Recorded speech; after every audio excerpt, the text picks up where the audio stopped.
Bonjour à tous, bonjour les amis, j'espère que vous allez bien. Je vais répondre à un message de David. David qui n'est pas très content de la Sécu française et qui se pose la question entre payer de la Sécu française, un Sécu, charge sociale, cotisation sociale, prélèvements sociaux, enfin tout ce qui est, voilà, tous les prélèvements, ou bien avoir une assurance maladie, une assurance santé internationale. Il se rend compte que l'assurance santé probablement lui coûterait moins cher. Alors il nous dit 2 fois moins cher, on va voir exactement, je pense que c'est plutôt 10 fois moins cher, peut-être même 100 fois moins cher.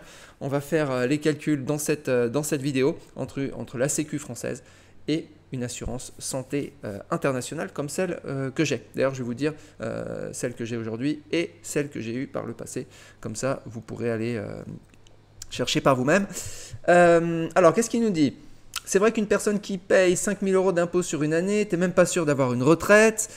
Et si tu avais une assurance privée, tu aurais payé 2 fois moins cher.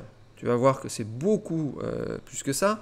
J'ai comme l'impression que on a les soins gratuits. Oui, parce qu'en France, la santé est gratuite. La sécurité sociale est gratuite. Vous en êtes sûr ? On va voir qui paye la sécu, cette fameuse sécu gratuite, qui est en fait, pour ceux qui travaillent et ceux qui gagnent beaucoup d'argent, la plus chère du monde et de façon, sans commune mesure. C'est vraiment la plus chère de tous les pays. Vous ne trouverez aucun pays où la sécu est en fait plus chère qu'en France, sauf évidemment pour ceux qui ne travaillent pas, pour les parasites, etc., où là, effectivement, c'est gratuit. Enfin, c'est gratuit, la France s'endette quand même.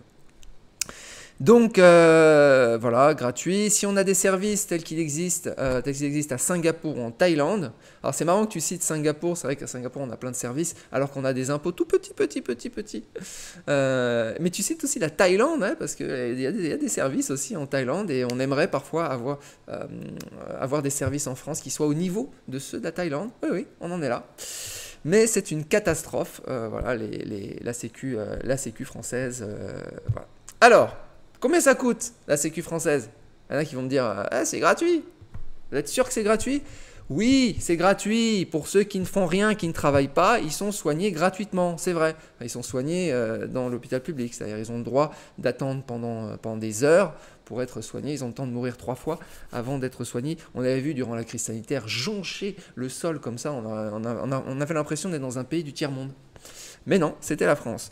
Mais pour ceux qui travaillent, ce n'est pas gratuit du tout. Loin de là, c'est même l'assurance maladie la plus chère du monde. Je suis sur le site officiel de l'URSSAF. Je vais montrer les calculs donc des prélèvements sociaux, cotisations sociales, charges patronales, tout. On va pas rentrer dans les détails. Et en plus, les impôts qui viennent se rajouter là-dessus. On va voir combien ça coûte. Et en plus, vous avez vu, ils ont mis carrément la ventilation, c'est-à-dire qu'on voit, parce qu'il y en a qui vont me dire oui, mais on ne paye pas dans les cotisations sociales, les charges sociales, tout ça, on ne paye pas que l'assurance maladie, on paye aussi de la retraite. C'est vrai, on a toute la ventilation, elle est ici. Allez, c'est parti. On va prendre un salaire moyen. Allez, on va prendre 3 000 € net après impôt. Hein. Alors, s'il vous plaît, on ne discute pas en net avant impôt. Il n'y a qu'en France où on parle de net imposable. Dans le reste du monde, c'est soit avant tous les prélèvements, soit après tous les prélèvements. Donc là, on va parler de ce qui reste dans la poche. Donc on va mettre 3 000. Je mets 3 000. Hein. 3 000, vraiment, c'est un salaire... Qu'est-ce qui se passe là ? Si tu es bugué. Voilà. 3 000, c'est un salaire... Voilà, c'est classe moyenne. Ok ? 3 000.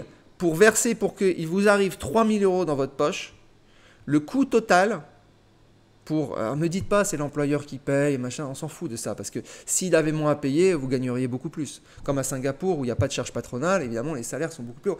À Singapour, vous pouvez avoir j'avais des profs d'anglais qui auraient gagné peut-être, je sais pas, 1 500 € ou 2 000 € en France, ils gagnaient 10 000 €. Hein. Ouais, il n'y a pas de prélèvement. Donc, pour sortir 3 000 € dans la poche, il faut, et c'est pas moi qui le dis, il faut 6 292. On le savait, il faut multiplier par 2, tout simplement. C'est-à-dire qu'il y a la moitié qui part en fumée de... alors, la fumée, on va voir ce qu'il y a dans la fumée. La fumée, il y a la retraite, 1 240 € de retraite. Attention, par mois, hein. Là, on est par mois. Hein. Vous imaginez sur une vie, combien ça fait ? On va mettre un peu plus, on va mettre 6 000, on va mettre 10 000 après. Parce que 3 000, c'est un petit peu faible. Ensuite, on a l'assurance maladie, 631 € par mois. Allez, je vais être gentil, je vais vous faire le calcul. sur une année. Parce qu'après, on va comparer avec une assurance internationale. Donc 631, retenez bien les chiffres, hein, x 12. On est sur une assurance santé qui coûte 7 572 €. Est-ce qu'on a le droit de ne pas la payer? Non, c'est interdit. Il est formellement obligatoire de payer toutes les cotisations en France, tant que vous êtes en France. Le seul moyen de ne pas les payer, c'est de quitter la France. C'est l'expatriation.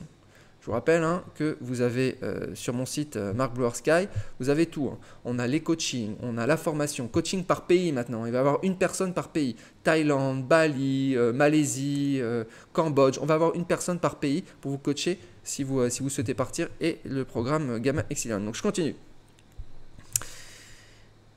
Donc c'est 7000, c'est juste énorme. Il faut savoir que moi, en fait, une assurance internationale, le vrai prix, je paye le vrai prix d'une assurance, c'est combien? À mon âge, rien d'exceptionnel, hein, je paye 2500 €. Voilà, je vous montre. Hein. J'ai même pas mis de lien d'affiliation pour vous dire, vous pouvez y aller tout seul. C'est ASFE, ils ont changé de nom, hein, ils s'appelaient MSH avant, donc ça c'est celle que j'ai aujourd'hui. Voilà. Donc elle s'appelait MSH, elle s'appelle toujours, hein, ils ont toujours laissé MSH sur leur site, là, comme ça. C'est une assurance d'ailleurs française, internationale, vous couvre dans tous les pays. Combien je paye? 2500 €. Je crois que, même moins, je crois que je suis entre 2000 et 2500. Avant, j'avais Alliance, Accept All, Alliance Internationale, couvre dans le monde entier, c'est une des plus connues aussi. Et je l'ai utilisé en plus, donc je sais que ça fonctionne, j'ai fait des vidéos là-dessus. Et je payais combien? Je payais pareil 3000 € par an. Ok? Là, on est. Alors là, tu as raison, c'est 7000, donc c'est 7000, donc c'est 2 fois plus. Oui, mais attention, c'est pas que 2 fois plus, c'est que tu payes une retraite, donc 1240 € de retraite, on y va. Et là, je suis sur un salaire vraiment moyen, hein, sur 3000 € hein, dans la poche. 1240 x 12, on est sur 15 000 €. 15 000 € mis de façon obligatoire, pas dans ta retraite, dans la retraite des gens, des retraités d'aujourd'hui. Ta retraite, on ne sait même pas ce que tu auras. Les années auront changé, on ne sait même pas combien on aura. C'est pas ça, c'est pas dans un fonds pour ta propre retraite. Ça, c'est pour la retraite des Français. Voilà. Pour toi, il y aura ce qui restera au moment, enfin ce qui restera, il ne restera rien, mais il y aura ce qui se passera dans le moment où tu partiras en retraite, où tout aura peut-être changé. Mais ça, c'est pas pour toi, ça, c'est 15 000 €. Ça, c'est pour ceux d'aujourd'hui. Voilà, et ça, c'est obligatoire de payer la retraite. Voilà, retraite par répartition, c'est obligatoire. Moi, j'ai pas envie de payer pour les autres. Hein. Alors ça, c'est quand on gagne pas beaucoup. Alors, il y a d'autres choses. Hein. Assurance chômage, moi, ça ne me sert à rien, puisque j'ai toujours été freelance. Donc voilà. Famille, je ne sais même pas ce que c'est. Haute, 525, haute contribution du système social, 525 € par an. On ne sait même pas ce que c'est. Regardez, je suis sur le site de l'URSSAF. Hein. C'est pas comme si j'étais sur un truc. 6300 € qui partent en fumée. Je sais pas où est-ce qu'ils partent, on ne sait pas. Costume du président, on ne sait pas. Formation, ça ne me sert à rien. J'utilise YouTube pour me former. Donc, là, il y a plein de choses qui ne me servent à rien, plus l'assurance maladie. Alors maintenant, ce que je vais faire, parce que ça, c'est valable pour tout. Hein. Vous avez une SASU, vous êtes freelance, vous avez une SASU, vous versez des salaires, ça va être la même chose. Hein. C'est exactement les mêmes calculs. On va monter un petit peu. On va dire que vous facturez, allez, c'est approximatif, hein, je sais que ça c'est le calculateur pour les salariés, mais c'est à peu près la même chose. Si vous êtes un EURL, en indemnité gérant avec le RSI, etc., on arrive à peu près dans les mêmes ratios. Mais en SASU salarié, ça va être vraiment, je pense, la même chose. Donc allez, on va faire 900 €. Voilà, vous avez une grosse facturation au jour. Fois 20. Voilà, on est à 18 000 € facturés. Donc ça correspond en fait à ces 18 000 € que vous allez vous reverser. Combien il reste? On y va. 18 000 €. Regardez les amis. Hein. C'est pas une blague. Hein. Ça pour moi, quand vous voyez ça, il n'y a même pas à chercher à optimiser. Hein. Pour moi, vous faites vos bagages, vous quittez la France direct. Regardez. 18 000 €. C'est l'équivalent de 18 000 € de chiffre d'affaires, hein, payé par l'employeur, payé par votre boîte. Imaginez que vous êtes freelance. Il vous reste 7 450 € dans la poche. Ils n'ont pas honte. Hein. Regardez-moi ça. Alors, ils mettent le taux, voilà, cotisation, revenu disponible, 41%. Il vous reste 41%, c'est-à-dire vous commencez à travailler pour vous à partir de septembre. Donc, du 1er janvier à septembre, allez, c'est ça, août-septembre, C'est pour l'État, vous bossez pour l'État. Alors à ça, il faut rajouter un 41% qui vous reste dans la poche. À ça, il faut rajouter, c'est pas fini, hein, l'histoire ne se termine pas là. Mais je suis gentil, je ne vais pas aborder ça dans la vidéo. Mais il vous reste à payer la TVA, 19,6 sur la plupart des produits. Okay, plus les droits de succession, plus vos investissements, il y a la CSG, CRDS, cotisation et compagnie, 30% flat tax qui tombe. En réalité, si on fait les calculs et qu'on regarde réellement ce qui vous reste dans la poche par rapport à ce que vous gagnez, à la fin de votre vie, sur une vie entière, il vous restera 2%. Je crois que 98% partent à l'État. Vous pouvez vous enrichir, mais bon, ça va être difficile quand même. La France, c'est difficile, c'est un challenge, c'est un défi. Donc vous voyez quand même là, donc là, 900 euros de facture, 18 000 euros, il reste 7 400. Combien partent maintenant en assurance maladie? Il part 1 713 euros en assurance maladie. Assurance santé, ça fait 1 713 fois 12. Ça fait, vous payez 20 000 euros d'assurance maladie. Donc là, on est dans les 10 fois. C'est-à-dire que c'est 10 fois plus que le prix normal, le prix de marché d'une assurance privée internationale où tu ne paierais que pour toi. Moi, je paye que pour moi. En fait, on paye pour tous les assurés au sein même de l'assurance santé privée, mais qui essaye d'optimiser. Donc, bon, voilà. Ça veut dire que il y a 10, sur les 20 500 euros, là, il y a à peu près 18 000 euros qui partent pour financer la sécu de qui? La sécu des miséreux, des crève-la-faim, des parasites, des fainéants, des chômeurs, des gens qui ne veulent pas travailler, tout simplement. Voilà, des pauvres qui sont, et là, il n'y a pas de souci, heureux d'être en France parce qu'ils ont la sécu gratuite. Sécu gratuite, ça veut dire quoi? Ça veut dire une sécu payée par ceux qui travaillent, qui gagnent de l'argent et qui vont leur payer. Voilà, c'est comme une association humanitaire. Vous avez décidé de donner 18 000 euros pour la sécu des pauvres. Il faut l'assumer. Alors, au-delà de cette sécu, il y a la retraite qui est, vous voyez ici, de 3 400 euros.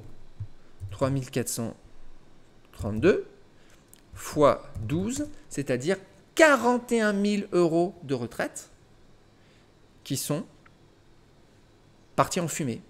Alors 41 000, je vais mettre par exemple maintenant sur 20 ans.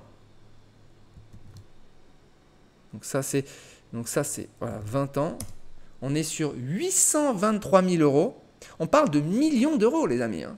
De millions d'euros de cotisation sur une personne qui facture 900 euros. J'aurais pu prendre 700 euros, 500 euros, peu importe votre facturation journalière si vous êtes freelance. Si vous n'êtes pas freelance, vous mettez vos chiffres ici. Vous mettez vos chiffres. Voilà. Mais ça, une facturation, moi j'étais en France, j'ai facturé 700, 850, etc. Donc je fais sur une carrière entière, c'est une facturation possible, quoi. Mais si vous ne le faites pas, si vous changez les chiffres, c'est pas grave, vous allez quand même avoir des chiffres énormes. Ça, c'est sur 20 ans. Maintenant, vous faites sur 40 ans. Donc là, je remultiplie par 2. On est sur 1,6 million. Ça, c'est sur 40 annuités. Parce que si vous travaillez 20 ans en France, que vous payez les 800 000 euros de retraite, combien de retraite vous aurez? Zéro. Parce que vous n'aurez travaillé que 20 ans. Donc quelqu'un qui travaille 20 ans, bah, il n'a pas sa retraite pleine, vous aurez zéro. Enfin zéro ou peanuts, vous n'aurez rien, quelques centaines. Mais les 800 000 euros, ils seront partis où? En fumée. Et en plus, je peux vous dire une chose, c'est que cet argent, si vous n'aviez rien cotisé, c'est-à-dire vous allez dans un pays où il n'y a aucune cotisation retraite, vous êtes responsable de votre retraite. C'est-à-dire vous faites votre propre retraite par capitalisation en investissant par exemple sur des actions, des ETF, du crowdfunding, de l'immobilier, ce que vous voulez. Ces 800 000 euros, ils auraient fini à combien? Déjà au bout de 10 ans, moi rien qu'en investissant à Paris avec l'évolution de l'immobilier, le truc a pris 50%. Donc en plus, ça aurait pris de la valeur. C'est-à-dire qu'il ne faut pas regarder juste les 800 000 ou les 1,6 million. Sur 40 ans, vous multipliez par 2. Hein. Vous prenez un taux de rendement sur 40 ans à même 3 ou 4%, ça fait x2. Hein. Vous faites x2 sur votre investissement. On parle donc de millions d'euros partis en fumée. Voilà. Alors, qu'est-ce qu'on peut faire en France? Bah, il n'y a rien à faire. C'est-à-dire que si vous êtes salarié, vous vous faites plumer. Si vous êtes freelance, vous vous faites plumer. Que vous soyez en EI, en EURL, en SASU, en ce que vous voulez, bah, pareil, à un moment donné, vous passez par la case cotisation sociale, prélèvements sociaux, charges sociales et compagnie, et impôts. Donc, il n'y a rien à faire. La seule chose à faire, et c'est encore magnifique qu'on ait le droit, c'est de quitter le système. C'est de sortir en fait du système français, qui est un système, il faut le dire, un système, on est plus que dans du communisme là. Là c'est carrément, bon voilà, mais en même temps il ne se cache pas, hein, il n'y a pas d'arnaque, hein, voilà. Pour moi quelqu'un qui voit ça, faut voir une chose, c'est que pour faire à peu près 1 million d'euros d'épargne en 10 ans, il faut facturer à peu près 800 euros et vivre normalement, sans excès. Vous faites 800 euros, allez, par jour. Allez, avec 20 jours de vacances, on va multiplier par, ou 15 jours de vacances, on va multiplier par 240 jours ouvrés, allez, ça fait 192 000, vous dépensez 20 000 ou 30 000, etc. Et ensuite, vous récupérez à peu près la moitié, vous allez récupérer à peu près 90 000 euros par an d'épargne, multiplié par 10, ça fait à peu près 1 million. Voilà l'idée. Mais bah voilà, il y aura la moitié qui sera partie en fumée dans une retraite que vous n'aurez pas parce que vous partirez avant l'âge de la retraite. Et même si vous partez à l'âge de la retraite, bah, on ne sait pas si le système de retraite va exploser dans les prochaines années. Et il est de pire en pire. Et la France est de plus en plus endettée. Vous aurez cotisé pour une assurance maladie avec des montants absolument hallucinants, alors que vous auriez pu payer 10 fois moins pour une assurance de meilleure qualité qui vous couvrirait dans la totalité des pays, y compris la France. Moi, demain, je reviens temporairement en France, sans être résident français. Je reviens 1 mois ou 2 mois comme ça en vacances. Moi, je suis couvert. Je suis couvert par mon assurance santé, MSH ou Allianz. Voilà. Par contre, ça, c'est interdit si jamais je reste en France. Si je suis français, que je suis dans le système français, que je travaille en France, nécessairement, je dois cotiser à la Sécu française publique. C'est une obligation légale. Il y a, dans la plupart des pays d'Europe de l'Ouest, c'est une obligation. En fait, bon, voilà, on paye pour les autres. Il faut accepter de payer pour les autres. Je remarque quand même, j'avais même pas regardé ici, que vous avez, sur la base de des informations que j'ai rentrées, vous avez le fameux autre contribution au système social, 1 480 euros, on ne sait même pas ce que c'est. C'est presque la même chose que l'assurance maladie. Qu'est-ce que j'ai fait? 1 483 x 12, 18 000 euros presque, on ne sait même pas ce que c'est. Et ils n'ont pas honte. Incroyable. Mais je vais vous dire une chose, là vous avez la décomposition ici. Mais il y a des pays, vous n'avez même pas la décomposition.